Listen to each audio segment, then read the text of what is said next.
Hey everyone, Mike here, and this is the ASUS Vivobook S301, a 13-inch portable laptop with a touchscreen, Intel Haswell hardware and optional dedicated graphics that starts at around $700 in the US and about 700 euros over here in Europe.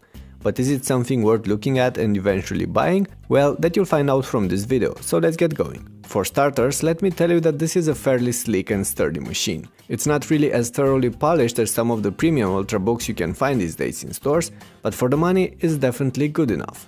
Aluminum is used for the upper part, the sides and the laptop's interior, while some rough plastic covers the underbelly, which by the way can be removed without voiding warranty by taking care of the 10 or so screws holding it in place, and that will allow you to access the internals in case you want to upgrade stuff here. Anyway, I don't really have much to complain about this laptop in terms of looks and build quality. Nor can I complain about the footprint or weight, although you will find thinner and lighter 13-inch notebooks on the market, especially if you're willing to spend more on them. Opening the lid, you'll notice the metal dressed interior, as I mentioned earlier, that creates a nice contrast with the keyboard. The palm rest is spacious and that makes the S301 comfortable to use even for hours in a row, despite the fairly sharp edges. Anyway, let's turn our attention on the keyboard. The keys are large, properly spaced and stiff enough so they will register commands even when pressed on the sides.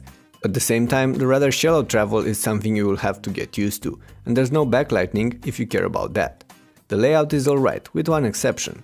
There are no dedicated home and end buttons, and you'll have to press FN and the arrow keys for that, which by the way are very small.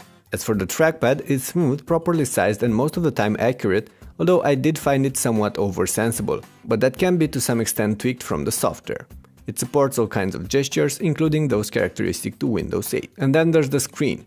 If you're used to a premium monitor or if you care a lot about viewing angles or a non-glare finishing, this is not going to be the one for you. For the average user though, that only wants a decent display and doesn't have high expectations, this one will do. We have a 13-inch touchscreen on the S301 with 1366 by 768 pixel resolution and a TN panel, and that translates in a rather low pixel density and not the best contrast or viewing angles. Regardless, as long as you'll keep the Vivobook mostly inside and on a desk, you're going to be fine with it. Otherwise, you might get annoyed by the reflective glass covering the screen and the fact that you can't completely lean back this display. All this being said, the S301 is more or less similar to all the Vivobooks we've seen in the past. And that's because the major update lies inside, where the laptop bundles the latest Intel ULV hardware platform and something on top. I have the most powerful configuration for this review with an Intel Core i7-4500U processor, 8GB of RAM, AMD Radeon graphics and a 750GB hard drive. But there will be plenty of options available in stores, with Core i3, i5 and i7 CPUs, various types of storage and with or without dedicated graphics. I'll tell you more about those in the written review on ultrabookreview.com. There's a link towards that in the description just below the like button.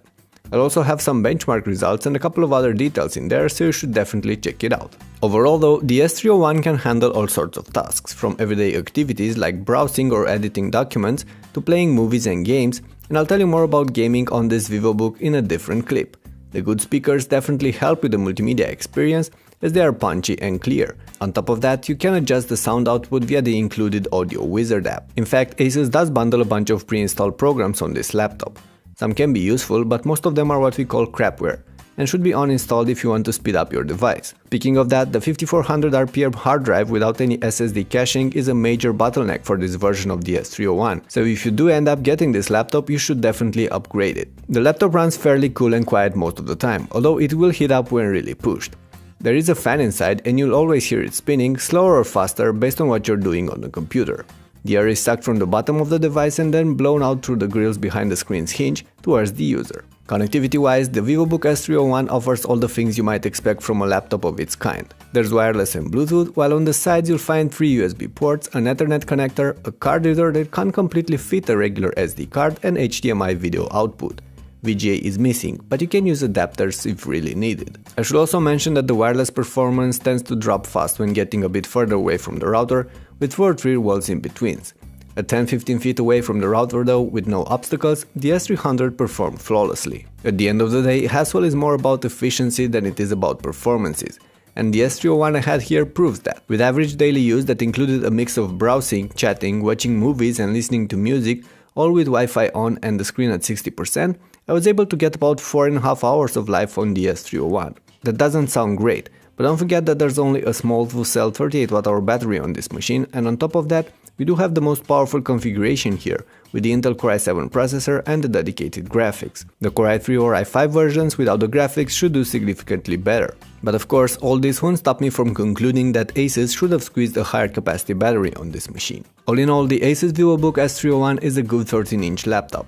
It lacks some of the fancy features encountered on premium ultrabooks like a high-resolution IPS screen or the backlit keyboard, and is not as sleek or as slender as those.